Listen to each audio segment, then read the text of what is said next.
Welcome. So I wanted to talk about psychic powers and oracle dreams, and the reason why I'm doing this is because what's going a little viral right now is Candace Owens, who had a dream that Charlie Kirk came into her dream and said he was betrayed. Okay, now there's a lot of ways you could take that. You could say, oh well, it's just her own anxiety and she's processing the loss in that way. And you could say that actually she did have an oracle dream. And oracle dreams are really important and very interesting. And I'm going to go personal, but then I'm going to go with one of the most famous oracle dreams in history. And the oracle dream is of Pontius Pilate's wife, who comes to her husband, Pontius, and says, do not kill this man, meaning Jesus. Do not kill him. This is wrong. Do not do it. She was insistent.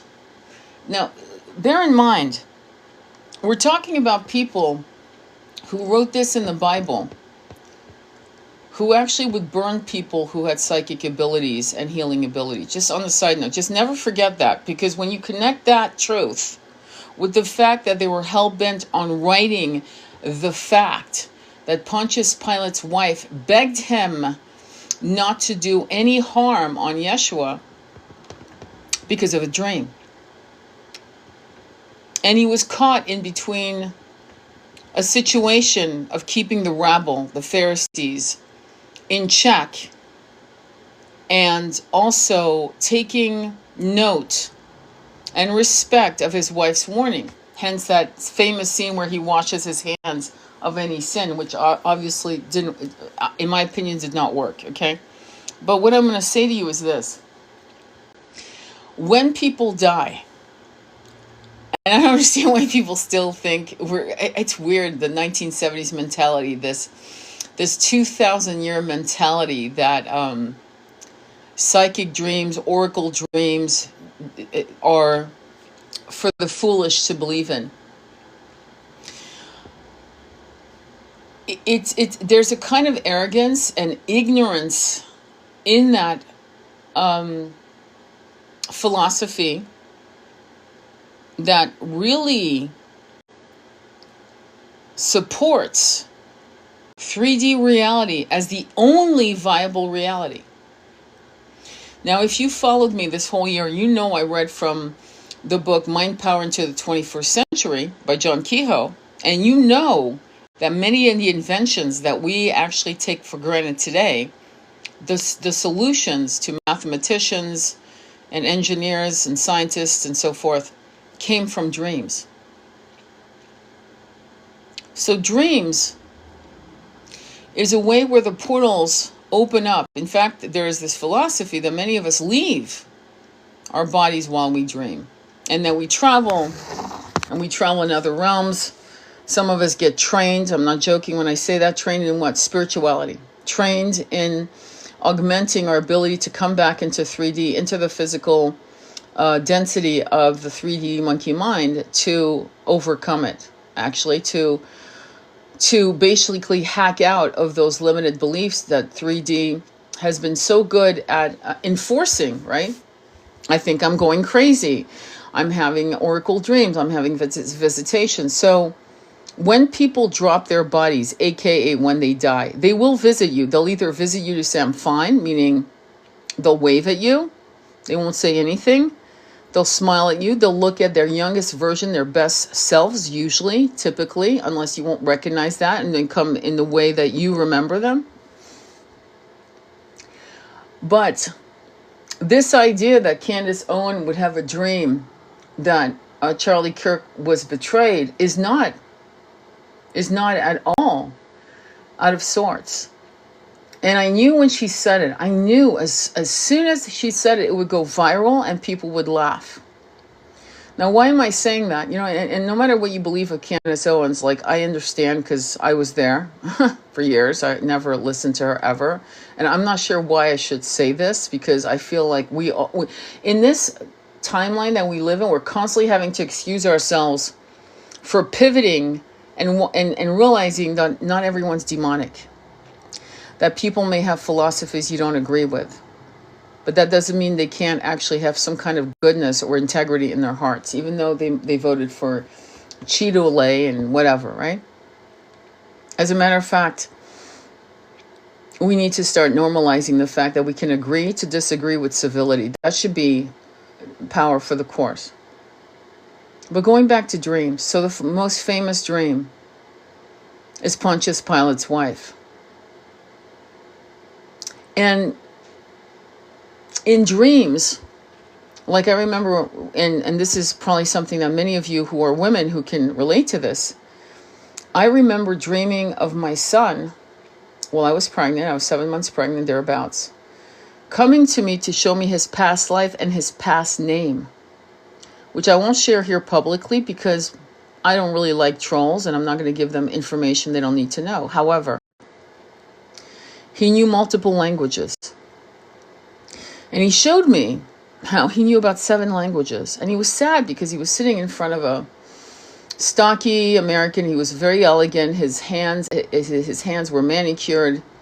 He was wearing a handmade shirt. You could tell. I could tell anyway. And beautiful handmade clothes, pants. And he was sitting across the desk of an American man who was tall and burly, taller than him, talking to him, going, God, I wish I could talk to him in other languages, but the American only knew one. Turns out my son has taught himself 2 different languages already, and his goal is to learn 5 more. So that was his innate personality. And I remember saying to him, do you want me to call you that name? And he went, no, I know the name you've called me. I like the name. No, please keep the name that you've chosen with my father. But this was my name in that life. And then I had other dreams, which you could call past lives, connections that we had on other realms, timelines, which would later on show me the soul tribe bond that we all shared, his father, myself, and him. And what's interesting to me, and I laugh because of the arrogance and entitlement of these little 3D brains out there, is that they would actually think of it as ridiculous, not important, and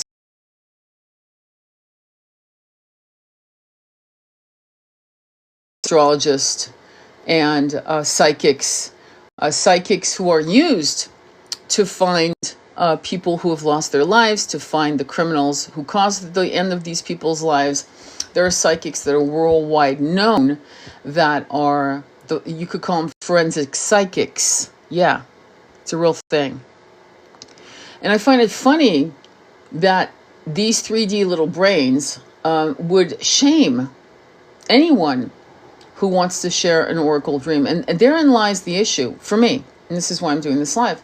Because I really feel that this is a dangerous precipice of wash and repeat bullshit. We have starseeds being born right now, as we speak, who are incredibly advanced, incredibly psychic. Many of them will be at the age of 2 and 3 be self-realize that they can see auras, people's auras, and people's auras shifting. And if they're not in a society that supports this incredible gift, okay, and ability to read people, energetically read people, my concern is that we're going to wash and repeat another fucking generation of idiots. I'm just going to say it that way. And that we're not going to be able to heal this planet the way we need to heal this planet. Because just because we've been living under the tight iron fist of the 1% doesn't mean we need to continue. But part of that end of this old, dusty, disgusting template of fear and ridicule starts with us embracing psychic powers and oracle dreaming, prophecies through dreams, which are recorded throughout history. And again, I have to push you and really make you realize that why was it so important to be put in the Bible? I mean, of all books, I mean, I would have thought that would have been taken out. Again, here we go again with a woman who is trying to influence the right action. And her husband, unfortunately, Pontius Pilate, decided to go with the tried and true method of brutality and so forth. We know the end result. I have a friend, and I've said this story before, but I think it's worth repeating, who does her transits every year. She's been doing her transits since the 1990s. And it's a book that tells you what are the good times, you know, what are the various months where it's neutral, good, great, or really bad, don't do shit, stay in bed. That's the best way to explain it. And on 9/11, she lived in New York. She was working at a phone company. In 9/11, her transit said to stay home, don't do shit. By the way, she was a Pisces, just because I think that's important to know. Because Pisces are known as highly psychic. And she called in sick. It saved her life. That was in astrology. That was in her little book. And she had her charts, and she highlights all of the transits. They're color-coded highlights. And it saved her life. And as I've said before, all the great kings and presidents, or at least kings and presidents that were successful in their rule, use psychics, and most importantly, use astrologers to tell them when, why not, and, you know, so forth. And so, as a society that knows that the alphabet channel, the CIA and the FBI and the KGB, and other agencies I'm not even aware of, have studied, especially Russia. Russia is actually well known for studying psychic, esoteric, metaphysical realities for decades. What was interesting about the Iron Curtain is that, of course, religion was forbidden, right? But then they turned into the metaphysical, dolphin babies, and remote viewing, and psychic healing. And they understood, as the Swiss do, in other European countries, by the way, understood the healing powers of fasting. And again, going back to psychic energy and remote viewing. And remote viewing at this point, in my humble opinion, remote viewing is not to spy, though it was used for that reason, which is a big fucking spiritual no-no. It's a spiritual law of do no harm. And if you're going to spy to use it against somebody, it is harm. That means if you think somebody's cheating on you and you're using a psychic to remote view where, how, and with who, that's a big, big fucking karmic boomerang you're going to get, and your psychic person doing that kind of work is going to get for doing that. You're not allowed to do that. But remote viewing is a gift to nurture, to actually visit other planets, to visit other timelines, to actually go back into time, in the time of Buddha, in the time of Krishna, in the time of Yeshua, to see exactly what happened. I'm not kidding. And to right the wrongs. And I feel as if part of this timeline that we live in right now is to right the wrongs, is to rewrite some of these, actually rewrite holy books.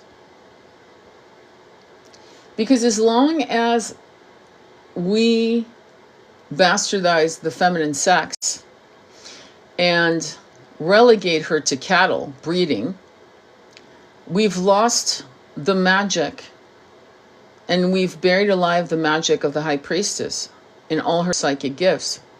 Psychic gifts is the feminine energy. It's the feminine energy in a gender masculine, and it's the feminine energy of intuition. Feminine energy is water. Masculine energy is rock. Water always wins. Eventually, over time, water erodes rock, as you well know. It's common sense. And the sad thing about our timeline is that we're still having gender wars. And we're still trying to figure things out that we should have figured out probably in the 70s, in my opinion. But we're still here. And we're very uncomfortable in being politically incorrect.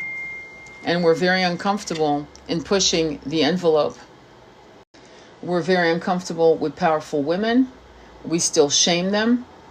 And ultimately, the question one should always ask with a powerful man or powerful woman is, are they doing the greater good in their excavations? And so what I find kind of revolting in what's happening with the Candace Owens, she's doing a whole series on who killed Charlie Kirk and why, is the fact that she's been demonized. And I find it alarming because wouldn't you want to know the truth? Because if we find out the truth, does it matter? Yeah, it actually does matter. Why? It's not so much CK. It's not about him, really, to be honest. It's about the forces that decided that someone could no longer breathe, which on a macrocosm would affect all of us, because we've seen some pretty fucked up shit happening in the last 2 years. Okay? We've seen some really weird power dynamics. And while these power dynamics are playing out in the 3D world, we as psychic, intuitives, empaths, oracle dreamers, healers, have always been shamed, because to shame us lobotomizes us, chains us, and removes all our power to change reality, to change dimensional frequency, to change the collective consciousness, you see? So the outbreak that has always populated psychics, the virus of shaming psychics. Well, what am I wearing? What kind of underwear am I wearing? I don't give a fuck about your underwear, dude. That's not what my abilities are all about. Well, what's my nickname? It's not a dog and pony show, but I can tell you that there are remote viewers that can tell you the name of your dog and the color of your dog. But the gift of remote viewing is not to be used for that. Every remote viewer I've ever met who actually did that, harangued and hustled and used it for that, they all got sick. Very sick. Because you're not supposed to use it for that. Tarot readers, which I'm one, and I've been tarot reading since I was 18 years old. We're shown things. Tarot cards with a good reader never lie. It never lies. And we are bound by the rule of truth. But the rule of truth has to be managed with the rule of wisdom, the rule of kindness, and the rule of, is this going to be good for them? And it's a very slippery slope. Very slippery slope. Like, for example, when someone asks you, ask a tarot reader, is my person cheating on me? Or are they lying? Or are they hiding something regarding having an affair with someone else? It will come up in the cards.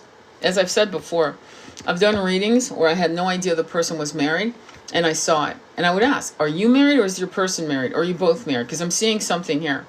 And then they admit that, they're married and they're having an affair. They admit. So I've done that for too many years to see it show up. It always shows up. And the responsibility of that reality is, you have no idea. You have no idea. So for many of us, we do not do readings on cheating because it can explode. And psychics who are quick to just say, oh yeah, he's having sex with someone else, are dangerous. And they could be also picking up on fantasy. And if you've ever studied psychology and manifestation, Like there was a study done, I don't know how many years ago, probably 25 years ago, thereabouts, where they had one set of skiers who basically practiced on the slope in their minds, and those who actually practiced on the slopes, and both of them came out successful. In other words, the body didn't know the difference between actually doing it somatically and not doing it. As long as the motions and the visualizations were the same, the body thought it was happening. And so the benefits of that came through in the study, which was extraordinary. So it is dangerous to ask a psychic, oh, is he cheating? And then literally packing your shit and leaving and basing it on that. Because it could be something else. And you need to make sure that when you're asking that question, hopefully you have a psychic or a tarot reader that will say, well, it could be this, it could be that, let me check. You've got to really go deep. You got to peel that onion until you come to the center. And if he keeps showing up again and again, this is happening, then most likely it is. But again, I caution psychics and tarot readers to do this to accept those kind of readings, because they're very dangerous. Because as a psychic tarot reader, you have no idea what's going to happen next. If the person's going to go off, if violence will ensue, somebody could lose their life. It's not a joke. So the level of responsibility to do this kind of work is, I mean, I don't have any word. It's intense. And, but hopefully I proved my point that it's pretty solid. When you know how to read tarot, it will tell you exactly what's going on. It doesn't matter if you want another answer, it will tell you what the answer is. And sometimes it will give you two different answers, and it will give you an out, if you will. Basically, it will say to you, right now on the course you're on, you're fucked, for example, but you have the power to manifest a different outcome if you do. But in some cases, it's a fucking, yeah, it's a no. It's a hell no. No, nothing's happening in October. Absolutely fucking nothing. And so the patience of the client and the reader has to be honored, because there's various things that can happen. And it's a massive responsibility to be a reader. It's a massive responsibility. Because if you don't have a good relationship with your client, or even a relationship, it could spin you out. And the reader is responsible. The minute they read for you, they are fucking karmically responsible for you. Believe it or not. And you have to be fair about it and not take advantage of their time. But also the reader, if they're going to give you some bad news, they better fucking stand behind it and give you support. You see what I mean? It's not just thank you for the payment. Here's 60 minutes. We're done. Have a good life. Bye. I'll never talk to you again. Especially if it's intense news. Sometimes you have to support your client, because what has been delivered is intense. One of the things that psychics never do, should never do anyway, is tell you when somebody is going to die. It's a massive no-no. You can never tell them when they're going to die, because it's none of your fucking business. It's none of your fucking business, because in a sense, that's between them, their soul, and God, the universe, source, whatever you want to call it. And people who ask because they want to know about, and most people ask not from a place of kindness, just so you know, because most people who are spiritually, emotionally, spiritually mature realize not to ask. They actually know that it just from a basic level of honor. But the people who you usually ask because they want to know about the money. They want to know timelines for money. And it's coming from a place of avarice and control. And you definitely don't want to ever answer that question. It's none of their fucking business. When the person's ready to go home, they will go home. What else can I mention? So, for people to laugh at psychics. Some psychics, and to be honest with you, just like anything else, just like the Catholic Church has a bad name for obvious reasons, because it's brutalized people, it's brutalized children. It's done in all religion, actually. Abrahamic religion, Judeo-Christian religions have done a fuckery on people when they were kids. There's no denying it.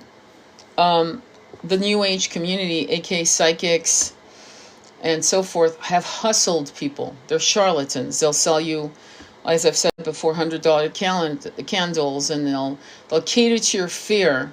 They'll cater to your idea of curses, and they will make sure to augment that fear and promise you liberation if you pay them a certain amount of money to, heal you, to open your third eye, to give you X, Y, and Z.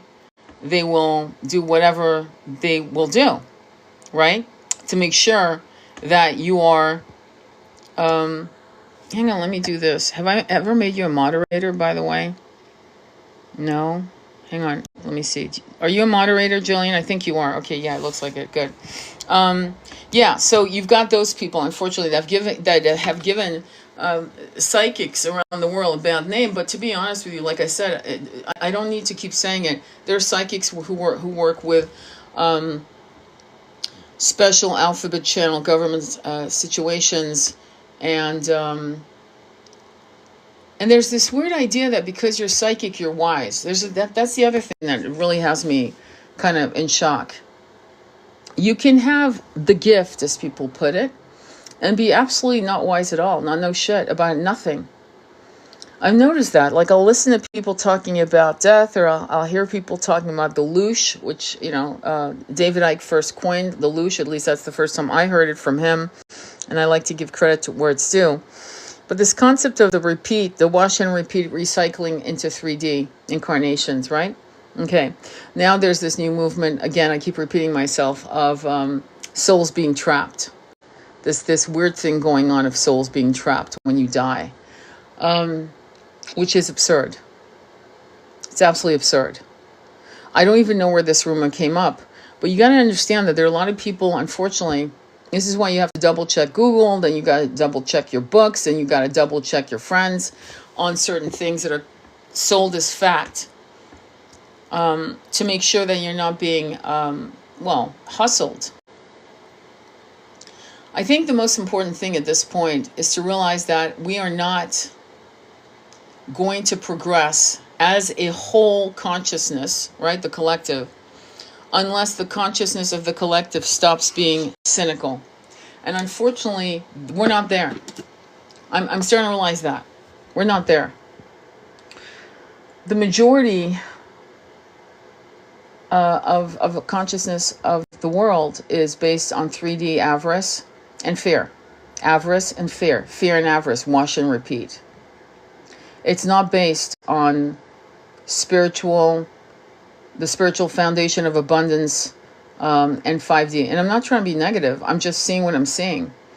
What has changed in the last 1,000 years, 500 years, is that we can now speak to each other and share each other's wisdom. We've always come back. We've always known what we've known. We know more now than before because we don't have to be in fear of our lives. The Inquisition is no longer. We're not going to be put on the rack. We're not going to be burned at the stakes. At least not here. And because of that, we are now able to help each other get aligned with a higher frequency of consciousness and eventually being a mismatch to 3D realities. And I have to say that has been going on for centuries. There has been people who have literally dropped out. You could call them avatars. I would say some of them were unsung avatars, unsung, unknown, highly evolved, spiritually conscious human beings who eventually never came back to 3D because they were no longer a match. And we don't know who they are. And I think that for us, many of us, we will be a group of us, 144,000. That's why that sum keeps coming up, and they say, oh, it's a biblical thing. No. A lot of the things, finally, we're finding it out. A lot of the things that have been given credit to the Bible, Old Testament, and so forth, is actually a bastardized version of what was written by the Sumerians, the Mesopotamians, And before that, the starseed cultures that came in to establish culture as we know it. More and more that's being evident. And it has been evident since the 1800s. But it was suppressed because the status quo had to continue. The ruling forces, the ruling powers needed to make sure that we were kept in ignorance and fear of the unknown, or fear of things we did not understand, fear of things that could deliver us into other realms of consciousness. And ultimately, I think that you don't need a whole crowd of people to make it out. What you need is your confidence and knowing that you're not going crazy, and aligning yourself with people who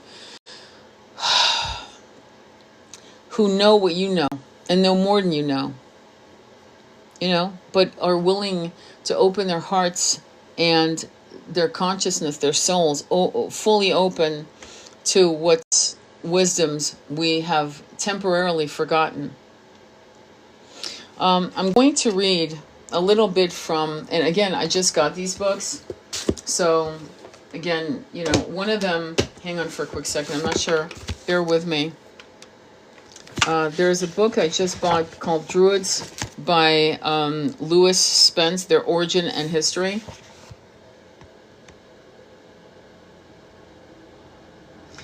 And I'm trying to find, I'm going to see if I want to read this right now. I think no, I'm going to read from the, excuse me, I'm going to read from the Holographic Universe by Michael Talbot, who passed away.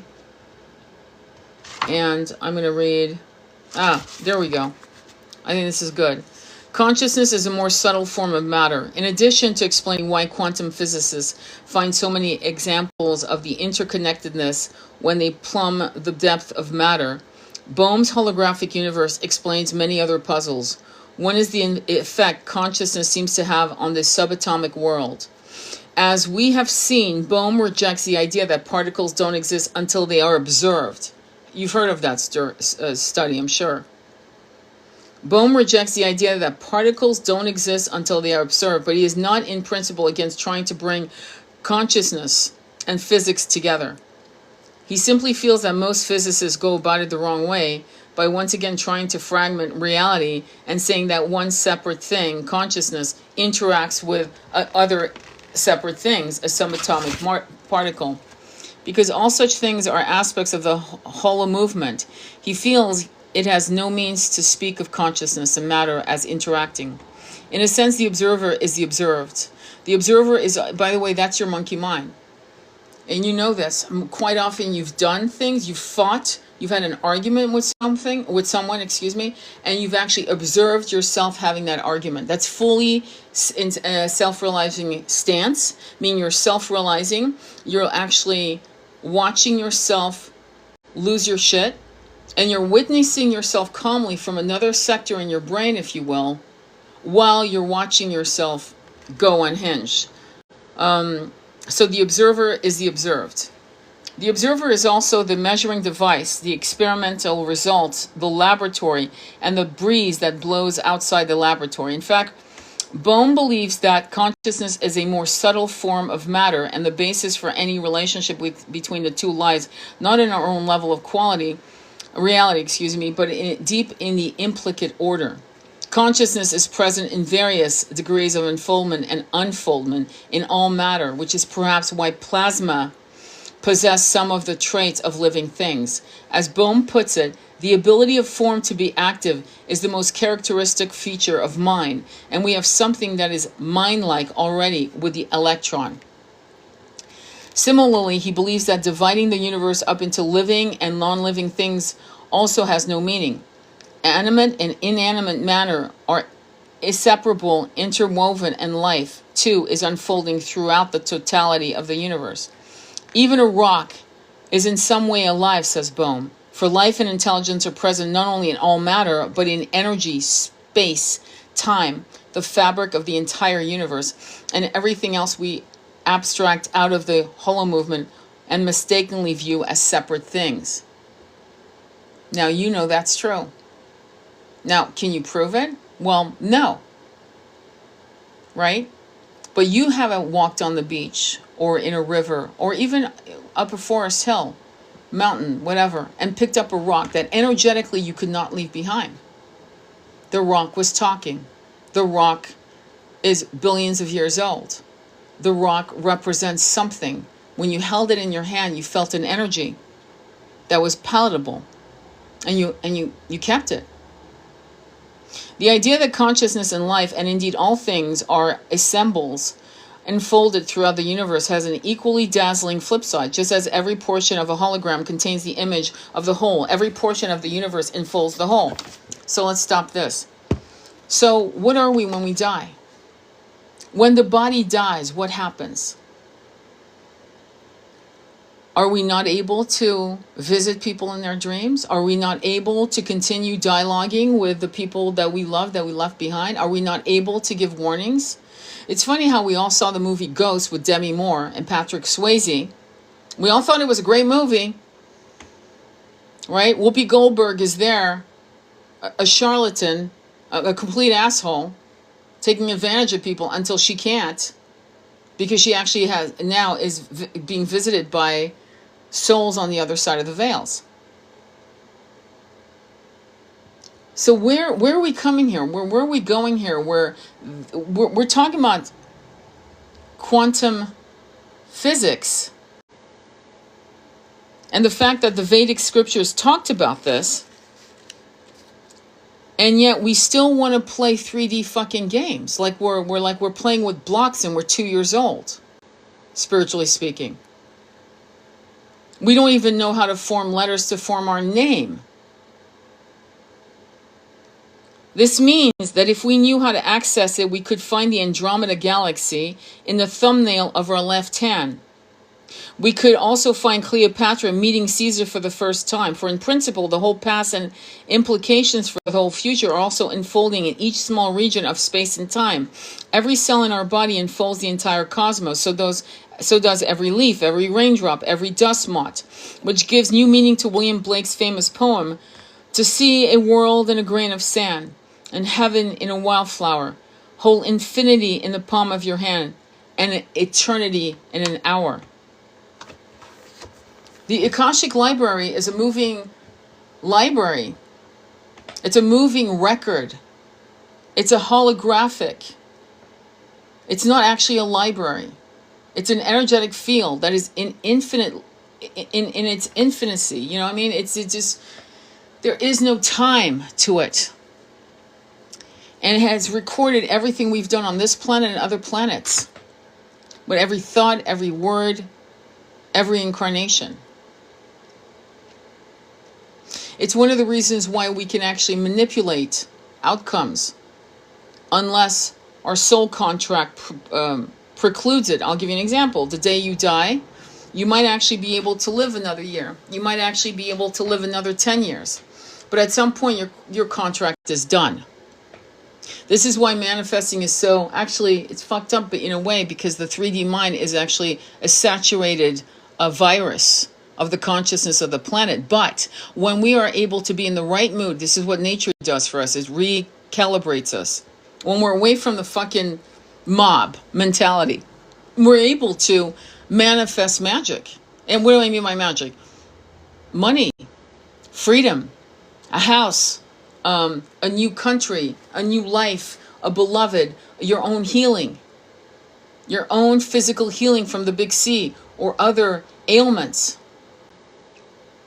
And this is what I mean when I say that the 1% and the infrastructure of this system is not kind to spiritual evolution. In fact, it prevents it in its flow.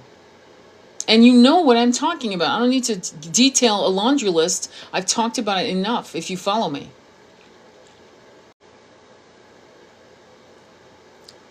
When we talk about the holographic universe, we talk about your ability to control certain things with your free will. And if your free will has been kidnapped by fear, right? Fear of losing your job, fear of being homeless, fear of not having food, fear, then you are owned. Oh, thank you, my love. The energy of 1 trillion atomic bombs in every cubic centimeter of space. If our universe is only a pale shadow of a deeper order, what else lies hidden, unfolded in the warp and weft of our reality? Why in the fuck are people laughing at a woman having a dream about a man saying I've been betrayed? Why are you laughing at 3-year-olds who were closer to God than you that says what is out in space? That their past life was either here or another planet. Why? How dare you? How dare you bring your little 3D, clunky, arrogant, psychopathic reality to people who are expansive and open and are growing. Growing to the point where we now know the purple movement is a real movement. People are finally starting to wake up, realizing it's not black and white. It's not man or woman. It's them against us. And this is huge because we're talking about the holographic universe. We're talking about what is creating your consciousness of lack. And you actually hacking out of it. Removing the virus. Stopping the downloads of 3D collective crap. By the way, it's 12:30, which is 6. The Lovers, a choice, Venus connected, the planet Venus. But in tarot, it's actually 6, which is the Lovers, which is a choice, Gemini energy. You choose with your free will what your life's going to taste like, look like, and be. You choose. You choose. You know, it's funny. I'm thinking of some of the immigrants that come. I remember in the 80s when Cuban immigrants were on rafts, fucking rafts, putting their lives on the line to come to Miami. They were landing on Miami. And a lot of people put it down. And people are always good to put shit down. But let me give you something to think about. They didn't have a pot to piss in. Not a nickel in their pocket. Nothing. That takes some balls to do that. And it must be pretty fucking bad to say, fuck this. I don't give a fuck how I'm landing, but I'm getting the fuck out of here to start something new. The unknown is better than the known. And that goes from any immigrant. And I have a friend, I've told this story before, where a man walked from South America to California, spent 2 months, and fucking walked back. His quality of life, and he had to understand it. He had to, right? He realized he was better off in his fucking country. Just saying, not everyone's fucking brainwashed. According to our current understanding of physics, every region of space is awash with different kinds of fields composed of waves of varying length. Each wave has always had at least some energy. When physicists calculate the minimum amount of energy a wave can possess, they find that every cubic centimeter of empty space contains more energy than the total energy of all matter in the known universe. Some physicists refuse to take these calculations seriously and believe it must somehow be an error. They don't even fucking know. It must be an error. Bohm thinks this infinite ocean of energy does exist and tells us at least a little about the vast and hidden nature of the implicate order. He feels more physicists ignored the existence of this enormous ocean of energy because, like fish who are unaware of the water in which they swim, they have been taught to focus primarily on one object embedded in the ocean, on matter. This is something I learned back in 2005, that neurologists, that psychiatrists, that behavioralists, and philosophers, did you know that? This is scary to me. Never joined in a seminar. Do you understand what I just said? Just lean in. Neurologists, psychiatrists, psychologists, behavioralists, philosophers have never met under one roof in a seminar to talk about what makes a human being tick, using all of these philosophies and gathering together to talk about what makes us tick. Why not?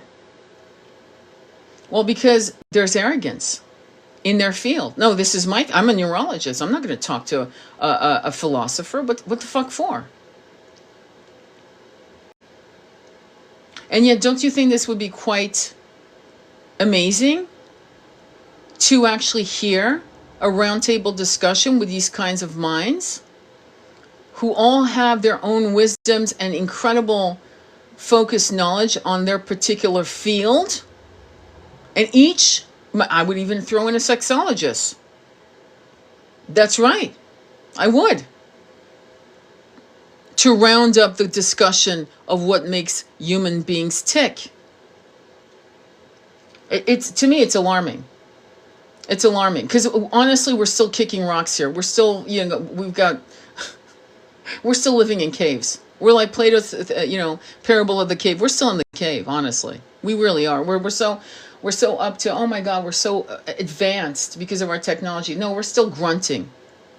We're still grunting and hitting each other over the head with bats, except the technology is much more lethal.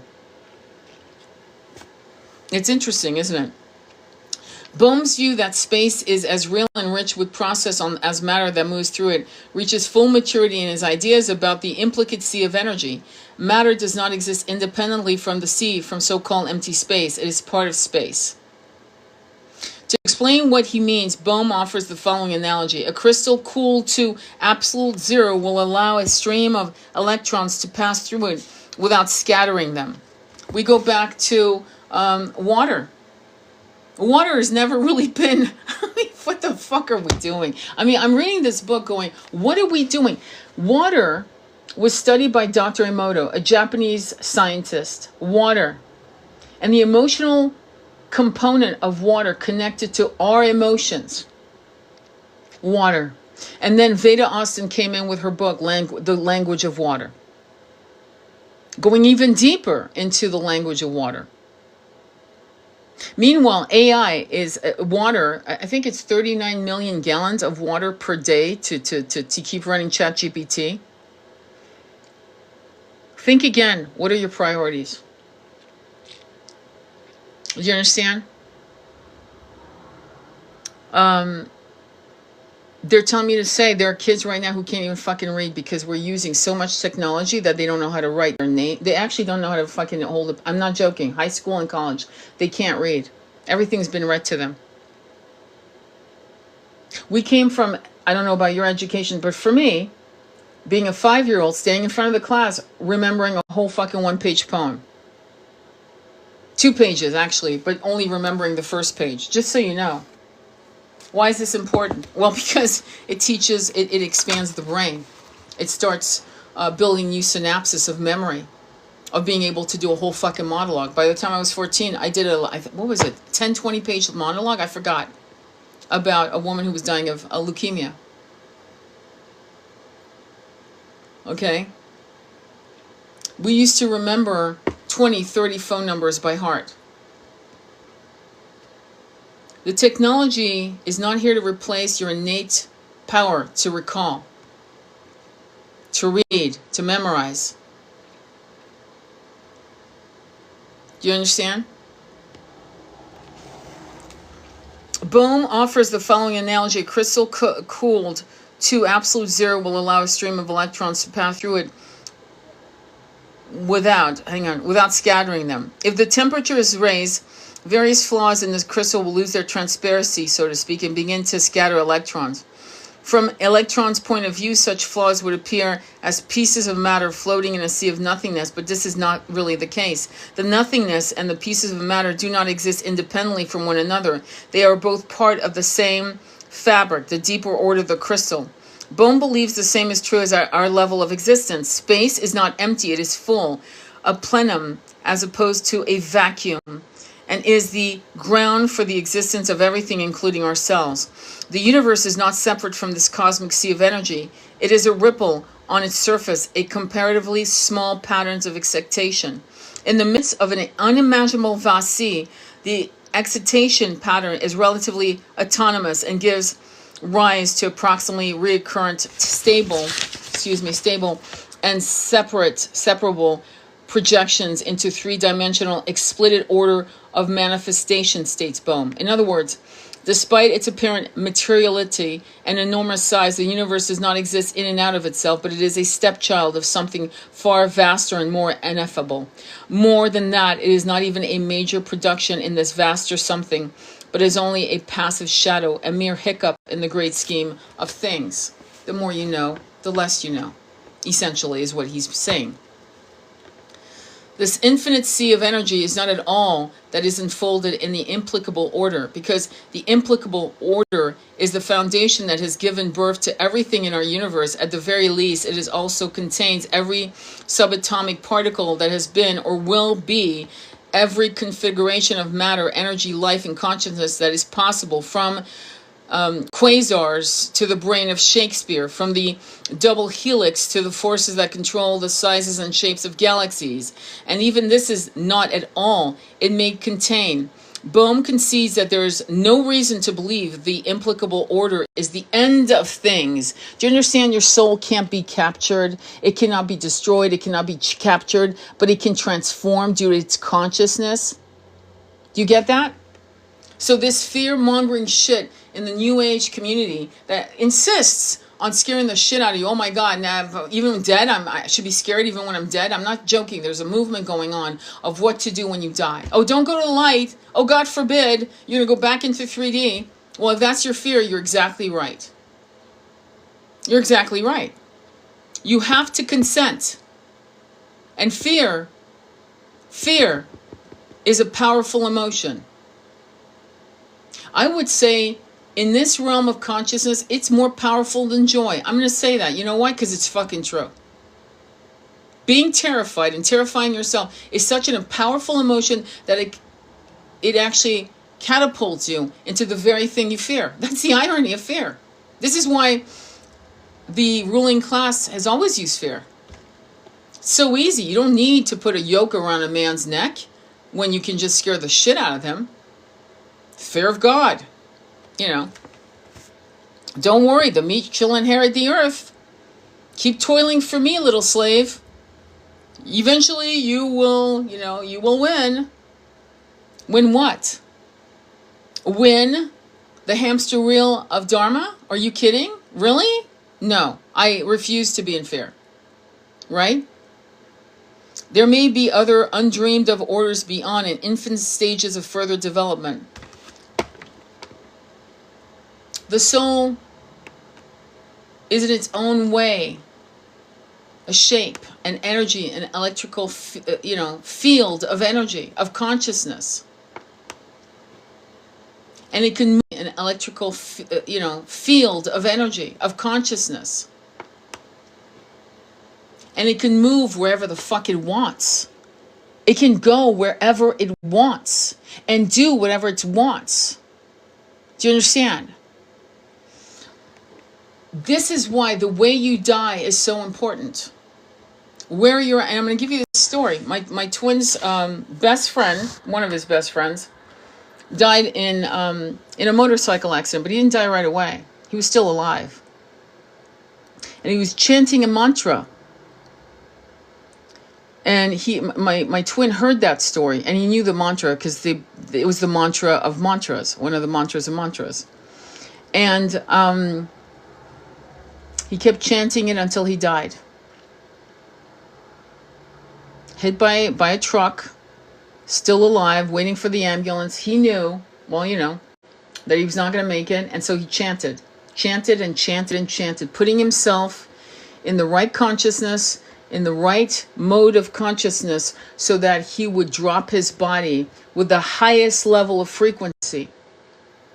Not screaming for mommy, not screaming for mercy, not begging and yelling. I'm sure he was in pain, probably in a lot of pain. Or maybe he was in such shock there was the mercy of not feeling anything. I don't know. I'm not going to make it up. I don't know. But I do know this. He made a decision in that moment to die with the highest frequency. Okay? There's a point where you have to just surrender. And my twin's father, who, it's a sad story, was clawing and begging and fighting until he stopped breathing. That's not a good way to die. I'm not judging, by the way. I'm giving you contrast, so you understand consciousness. Okay? And one of the problems with these religions is that they have brainwashed people's idea of what it's supposed. Oh, I'm going to go to heaven, or guilt. I'm going to hell. And from what I've heard, and not just heard, but just from memory, if you will, what you believe is true until you let go. You can be what they call limbo, purgatory, whatever, in the realm of what you were taught to believe in. For a while, whatever human terms means, for a while. I'll make it up, 6 weeks, 9 weeks, a year, where you actually think you're in heaven or in hell or wherever the fuck you are, until finally you let go of this asinine belief system and you surrender, and then the light beings come. They go, okay, ready for reality? Because whatever the hell they taught you, that was not it. Okay? It was not it. That was taught to you. This is reality. Now let's talk. Let's heal you. Okay? And how do we know all that? Well, because, some of us have memory, number one. Number two, okay? And how do we know all that? Well, because, some of us have memory, number one. Number two, some of us are we were into hypnosis, hypnotherapy, and we have read many, many books on the subject of people remembering lives between lives, Michael Newton's coinage of that, and looking back, having their life review with their guide, remembering their soul group, so on and so forth. There's so many answers if you really want that. If you really, really want it, it's so out there. Like it's inexcusable not to know better. Inexcusable. Okay? It's like Cinderella, her sisters trying to get their foot in the glass slipper. Like, if it doesn't fit, don't try to put your foot in. Meaning, if your religion doesn't fit, be honest. It doesn't fit. That's why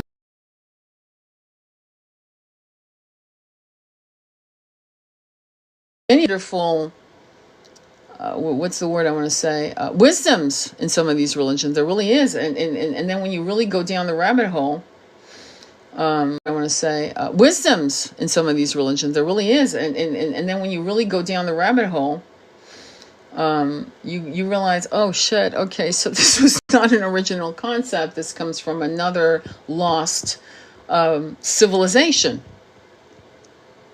You see? When you look at Horus and Isis, Horus is sitting on Isis' lap the way you see Madonna and Child. It was originally Isis and Horus. And you realize, oh shit, fuck. That's not an original tableau. This was appropriated from an ancient pagan religion.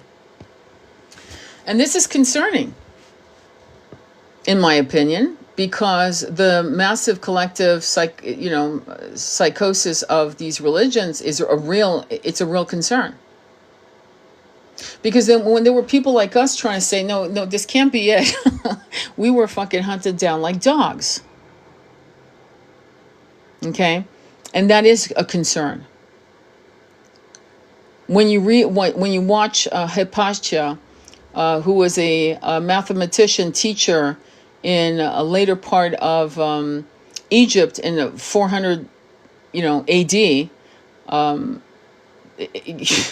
the last time Alexandria Library, there was an Alexandria Library, you can call it that, or it could have been called, I actually forgot, to be honest. I think it was the last Alexandria Library, the last version of it. But it was the Christians who fucking burned it all down. Watch the movie. I keep telling you to watch that movie, Agora. I don't know how many of you have watched it. Agora, Agora, with Rachel Weisz. When you watch that movie, you should be mad. You should be upset. You should say, what the fuck? And again, this Islamophobe that we have, and the Arabic people, fuck religion. Let's talk about the Arabic people. We owe them a debt of gratitude for Plato, Socrates, which, Herodotus, Livy, Polybius, and all of our history, ancient European history, is because the Arabs were out there fucking copying everything. And the Byzantine also did the same, and the Irish copied a lot of the ancient religious scriptures.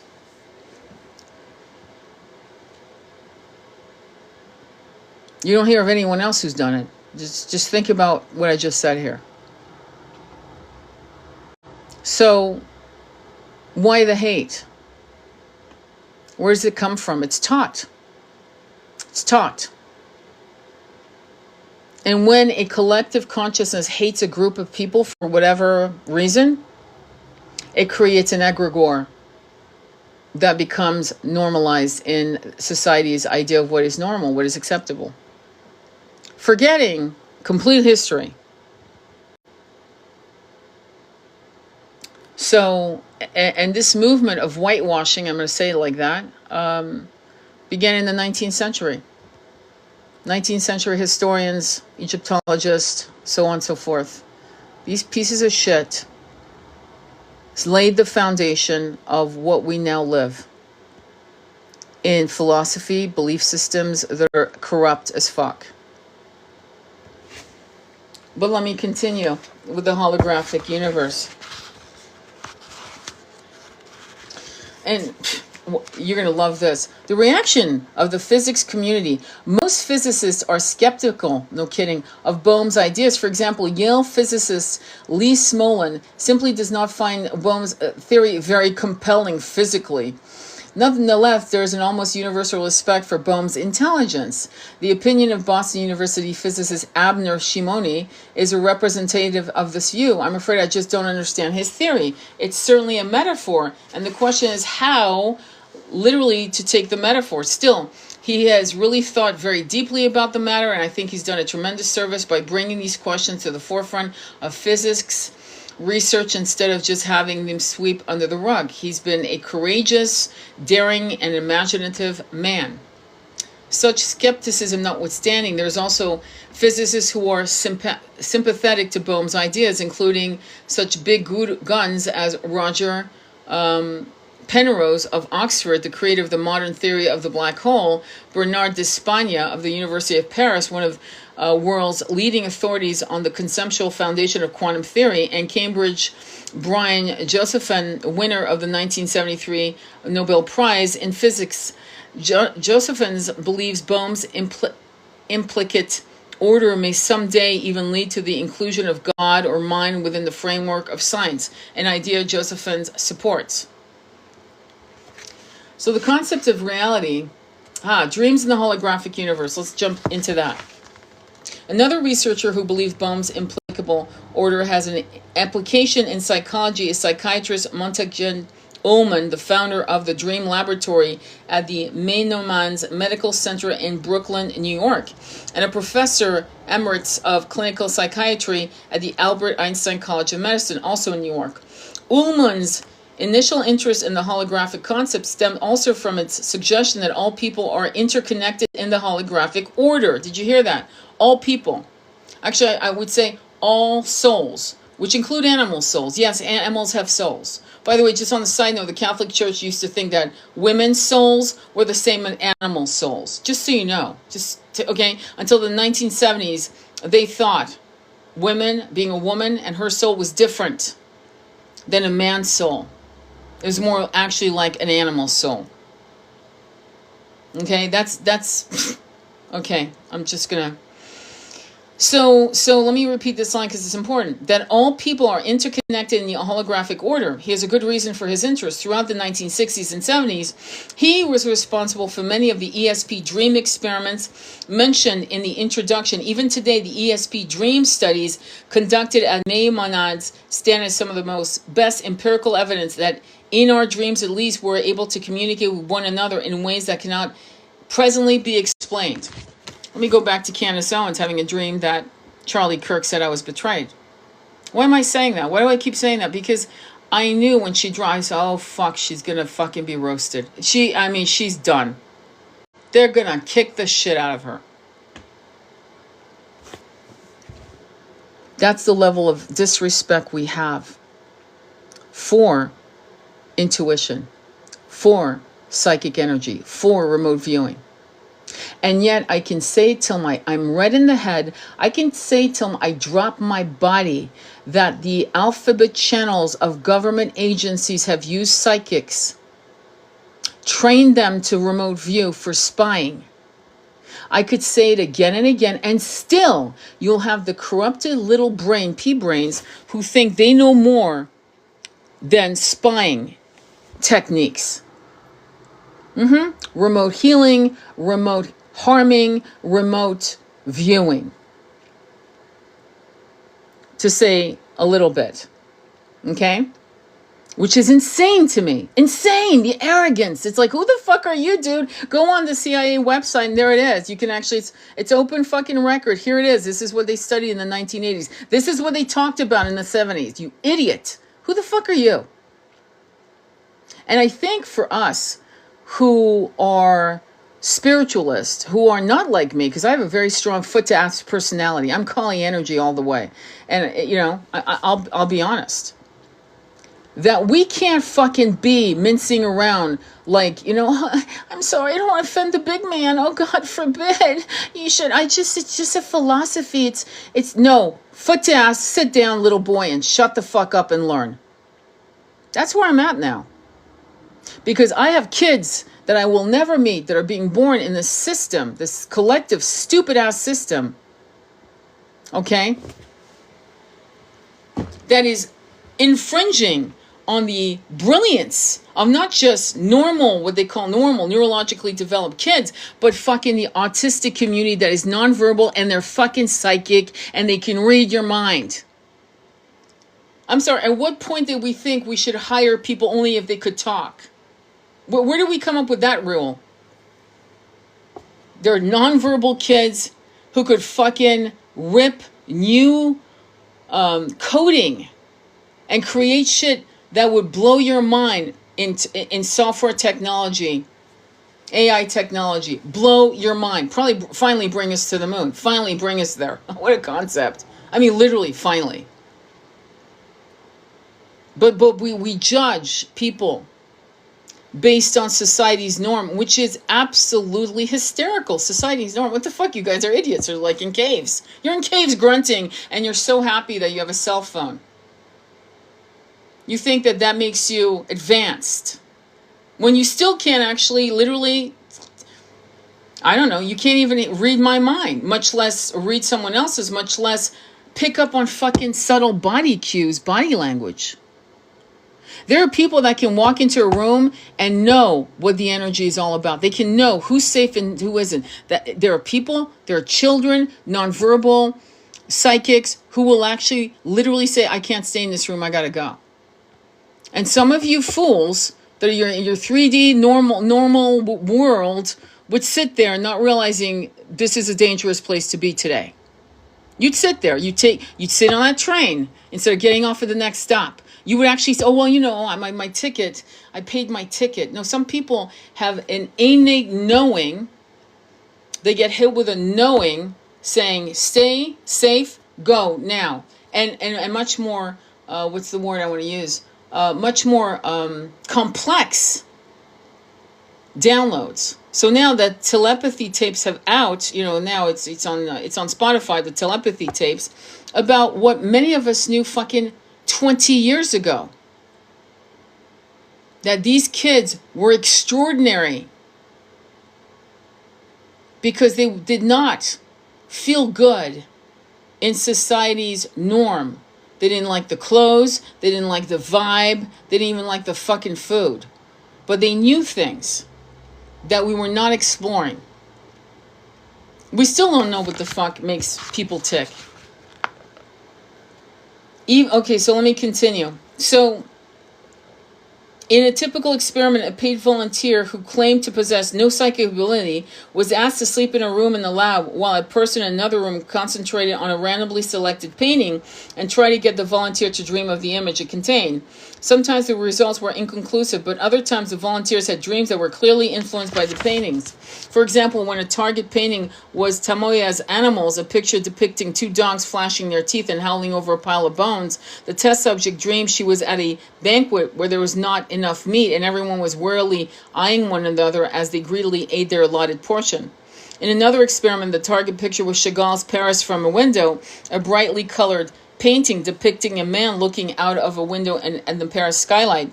The painting also contained several other unusual features, including a cat with a human face, several small figures of men flying through the air, and a chair covered with flowers. Over the course of several nights, the test subject dreamed repeatedly about things: French architecture, a French policeman's hat, and a man in French attire gazing at various layers of a French village. Some of the images in these dreams also appeared to be specific references to the painting's vibrant colors and unusual features, such as the image of a group of bees flying around flowers and a brightly colored Mardi Gras type celebration in which the people were wearing costumes en masse. Although Ullman believes such findings are evidence of the underlying state of interconnectedness Bohm is talking about, he feels that an even more profound example of holographic wholeness can be found in another aspect of dreaming. That is the ability of our dreaming ourselves often to be far wiser than we ourselves are in our waking state. For example, Ullman says that his psychoanalytic practice, he could have a patient who seemed completely unenlightened when he was awake, mean, selfish, arrogant, exploitative, manipulative, a person who had fragmented and dehumanized all of his interpersonal relationship. But no matter how spiritually blind a person may be or unwilling to recognize his or her own shortcomings, dreams invariably depict their failings honestly and contain metaphors that seem to be designed to prod him or her gently into a state of greater self-awareness. This is why people have, lucid dreaming. There are books on this. There's a guy by the name of Charlie something. Just look up lucid dream on Google, and it'll say it's lucid dreaming or lucid dream by Charlie, and just put book, it should come up. And it's the concept of literally metaphors, like you're literally being visited, and you can ask. So like one dream he talked about, he was jogging, and a woman appeared jogging next to him. He goes, "Who are you?" He asked, "Who are you?" And she said, "I'm your brain." He said, "What do I need to know?"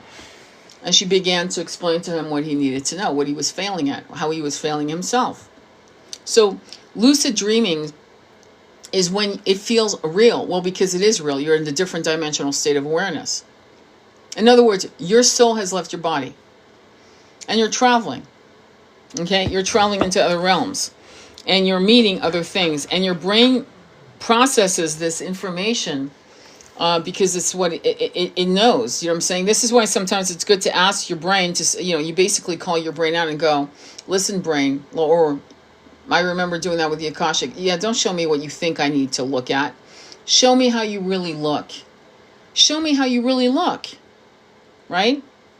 And then it morphs into its real truth. But quite often, what happens in lucid dreamings or other types of dreams or oracle dreams is they appear in the way that you would feel comfortable. You know what I'm saying?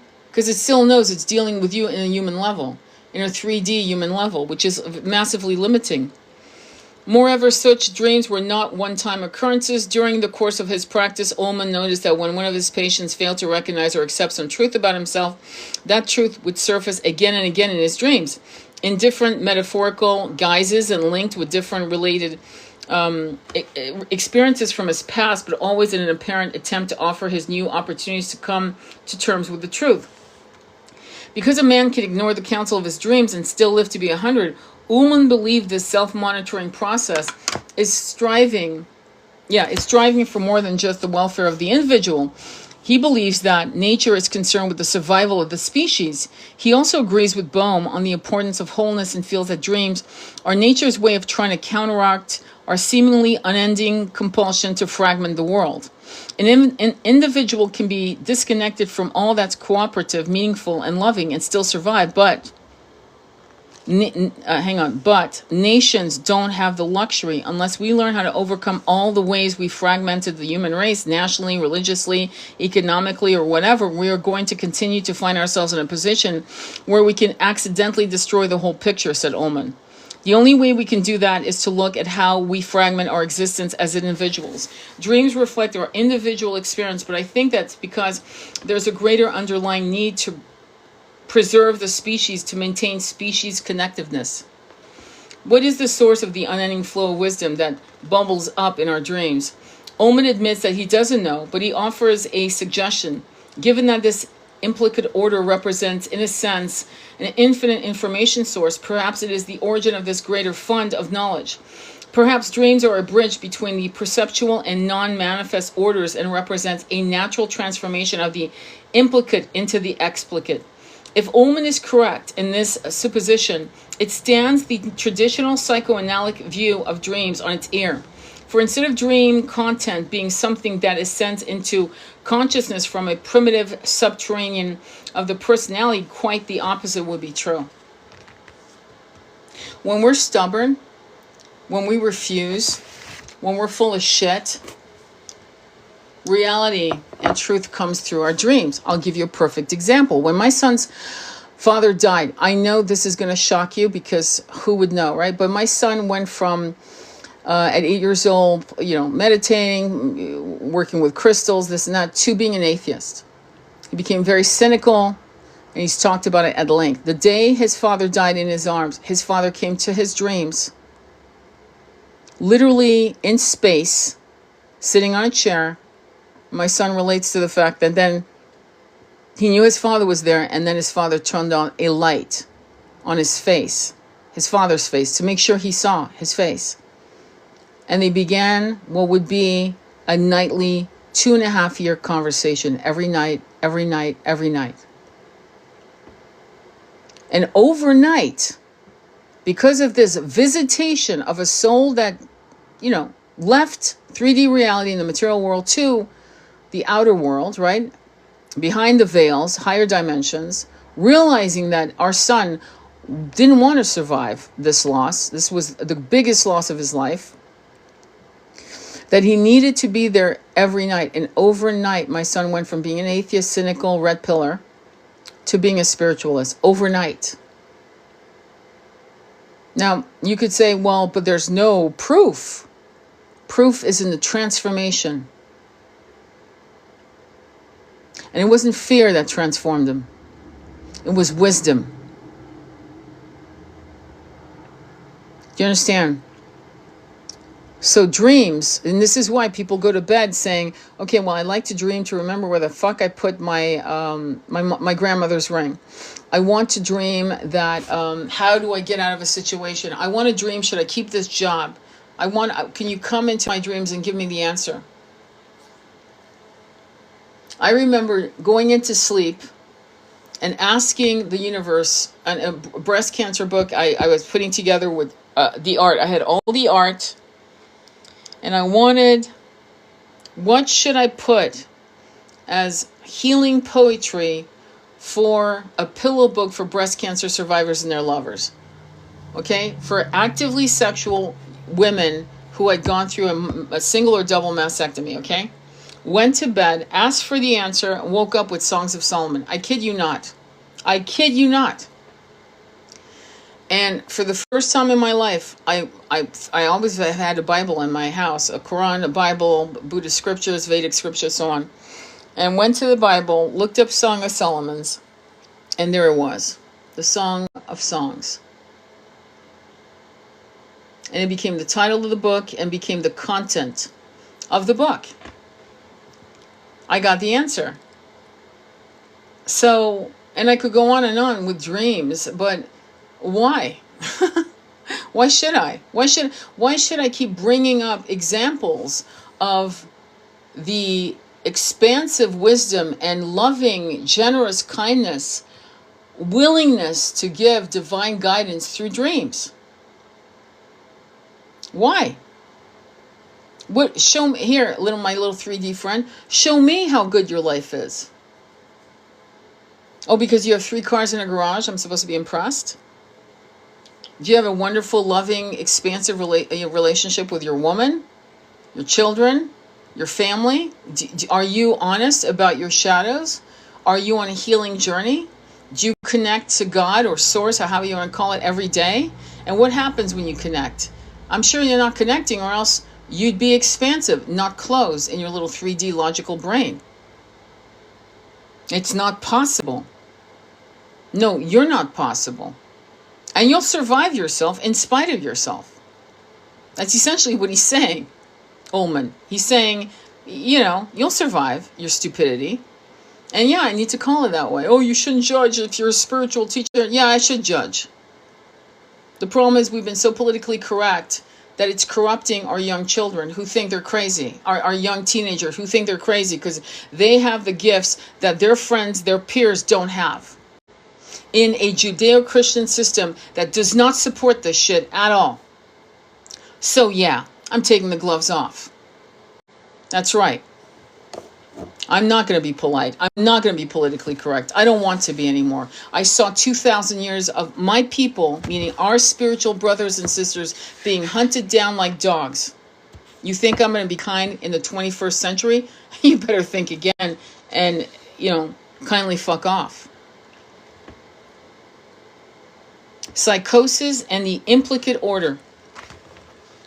Ullman believes that some aspects of psychosis can also be explained by the holographic idea. Both Bohm and Pribram have noted that the experienced mystics have reported through the ages such a feeling of cosmic oneness with the universe, a sense of unity with all life and so forth, sound very familiar, much like descriptions of the implicate order. This suggests that perhaps mystics are somehow able to peer beyond ordinary explicit reality and glimpse its deeper, more holographic qualities.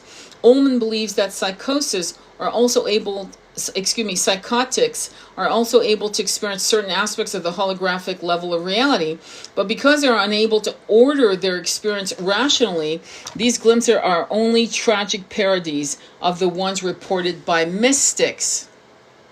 Interesting, because that's exactly one of the problems of the expansiveness of reality, is that if the little monkey brain has been taught to shut up and sit down and only eat 3D meals, when it does go into realms of exploration, it can actually create massive psychosis.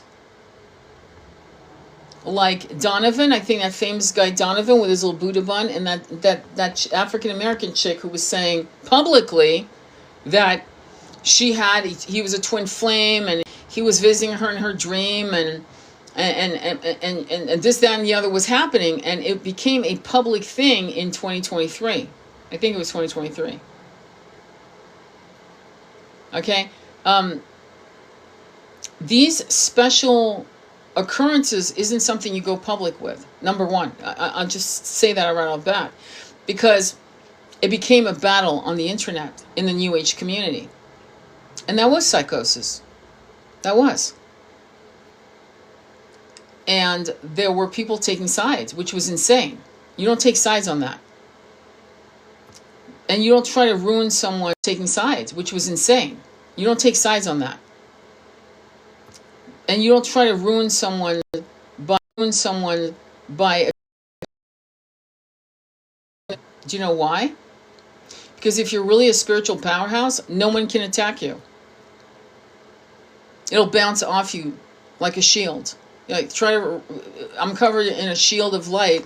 Try throwing anything at me, nothing's going to take. When you're really in your power, there are very few people on the planet that can actually harm you. Very few. And they're highly talented in nefarious ways. I'll just say it like that. There are very few people that can do it.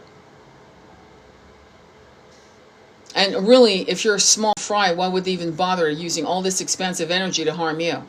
Number one. Why? For what? So, psychosis, I remember I had a client, well, she wasn't a client. I basically sent her money back and said, look, I'm really sorry I can't help you because, I didn't want to be mean, and I wasn't mean. I was very gentle with her because she needed gentleness and compassion. But she wasn't right. And so she took New Age babble Babylon Babel. And it corrupted her even further because she wasn't right. And the sad part is she was taking all of that, information and going into the 3D world to get care. And obviously that was going to add even more confusion. So in her case, she needed to let go of all higher expansive understandings because she was, in her own way, she was processing it, was getting corrupted. Do you understand? So I'm not going to lie and say that this isn't happening. It's fucking happening. And we're not taking care of those people the way we should because they don't want help. That's also the truth. They do not want help. They do not want to realign themselves in 3D reality, then going to 4D reality, and going to 5D reality. You gotta spoon feed this shit. You can't just, bring a massive opening into the conscious mind all at once. Some people should not do some people should never do plant medicine or any medicine for a while until they know they're okay. I'm sorry. Because it can open the brain and blow them out. It can blow them out and they can't come back. Do you understand what I'm saying? And Al Huxley talks about that in his book, Doors of Perception. He actually goes into some level of explaining what happens when he was on his little journeys. Some people aren't ready for what is exposed to them. Do you understand? And I have to say it in code because people, I can't, this live will be, who knows if it'll survive this live anyway. Okay. Let me continue. Ullman believes that psycho-xenophrexes try to convey their sense of unbroken wholeness in the way they view space and time. Studies have shown that schizophrenics are often treat the converse of any relationship as identical to the relations. For example, according to the schizophrenic's way of thinking, saying that event A follow event B is the same as saying event B follows event A. The idea of one event following another in any kind of time sequence is meaningless, for all points in time are viewed equal. Which, by the way, is correct. See, that's the thing that's fucked up, is time is not linear. But how do you make sense of it when you're in the 3D world? If you don't flow with information and your environment, you will actually harm yourself. The same is true of spatial relations. If a man's head is above his shoulders, then his shoulders are also above his head. Like the image of in a piece of holographic film, things no longer have precise locations and spatial relations cease to have meaning. Ullman believes that certain aspects of holographic thinking are even more pronounced in manic depression, whereas the schizophrenic only gets whiffs of the holographic order. The manic is deeply involved in it and grandiosely identifies with its infinite potential. He can't keep up with all the thoughts and ideas that come to him. It's so overwhelming, states Ullman. He has to lie, dissemble, and manipulate those about him so that to accommodate to his expansive vista. The end result, of course, is mostly chaos and confusion mixed with occasional outbursts of creativity and success and consensual reality. In turn, the manic becomes depressed after he returns from his surreal vacation and once again faces the hazards and chance occurrence of everyday life. I will add 3D life. It is true that we all encounter aspects of the implicate order when we dream. Why don't these occurrences have the same effect on us as they do to psychotics? One reason, says Holman, is that we leave the unique and challenging logic of the dream behind when we wake. Because of his condition, the psychotic is forced to contend with it while simultaneously trying to function in everyday, I'm going to add 3D reality. Ullman also theorizes that when we dream, most of us have natural protective mechanisms that keep us from coming into contact with more of the implicate order than we can cope with. The 3D brain has a funnel, right? Of what it allows, like, upgrades, if you will, of consciousness, of understanding reality, and the various levels of realities, okay? And some people force it to a level, so the funnel now becomes a huge hole, right? It's like a massive cavern that opens up, forced through using various psycho, stuff, plant medicine, other things of that nature, DMT openings. And the person's baseline, I think that's how I'm going to put it, baseline isn't prepared for that kind of opening. It actually can create more problems than actually healing. Does that make sense? That's why for a while when people took the grandmother, okay, they would go to the jungles of Brazil or Peru or whatever, right, and in the realms of that, you would notice that the shamans, the native people, would partner with, the good ones anyway, would partner with people like Western psychologists. I kid you not. The good ones would do that because of the integration, because to make sure that the person can process. Now, not everyone needs it, because clearly Graham Thomas, is it Graham Thomas or Graham Hancock? I think it's Graham Hancock. He, last time I heard, and that would have been in 2016, 17, he had done like 40 trips to the grandmother, but with shamans, okay?